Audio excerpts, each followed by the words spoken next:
നബിവാക്യം. കാലം പരസ്പരം അടുത്തു വരുന്നതുവരെ അന്ത്യനാൾ സംഭവിക്കുകയില്ല. വർഷങ്ങൾ മാസങ്ങൾ പോലെയും മാസങ്ങൾ ആഴ്ചകൾ പോലെയും ആഴ്ചകൾ ദിവസങ്ങൾ പോലെയും ദിവസങ്ങൾ മണിക്കൂറുകൾ പോലെയും ഒരു മണിക്കൂർ എന്നത് ഒരു തിരി കത്തിത്തീരുന്നത് പോലെയും ആയിരിക്കും. കാലം അതിവേഗം കടന്നു പോകുന്നതായി നാം ഇന്ന് കാണുന്നു. ഇതിനു മുമ്പുള്ള കാലഘട്ടം ഇങ്ങനെ ആയിരുന്നില്ല. ഇത്രയും ജീവിതാസ്വാദനങ്ങൾ അന്നുണ്ടായിരുന്നുമില്ല.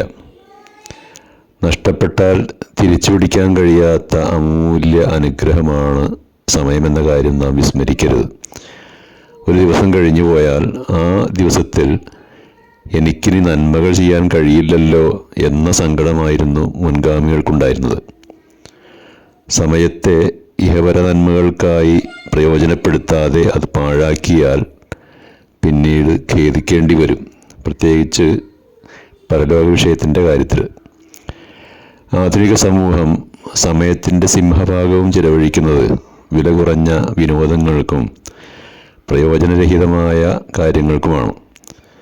സമയത്തിൻ്റെ മൂല്യം തിരിച്ചറിയാതെയുള്ള ജീവിതമാണ് അധികം ആളുകൾക്കുമുള്ളത്. വർത്തമാനപത്രങ്ങളും ദൃശ്യ ശ്രവണ മാധ്യമങ്ങളുമെല്ലാം മനുഷ്യരുടെ സമയം കവർന്നെടുക്കുന്നു. സോഷ്യൽ മീഡിയയുടെ കടന്നുവരവ് ഇത് കൂടുതൽ സങ്കീർണമാക്കി. ഇവയെല്ലാം ആവശ്യത്തിന് മാത്രമേ ഉപയോഗിക്കാവൂ. സൂക്ഷ്മമായ പ്ലാനിങ്ങോടെ സമയത്തെ സമീപിച്ചാൽ നല്ല ഫലം കൊയ്തെടുക്കുവാൻ സാധിക്കും.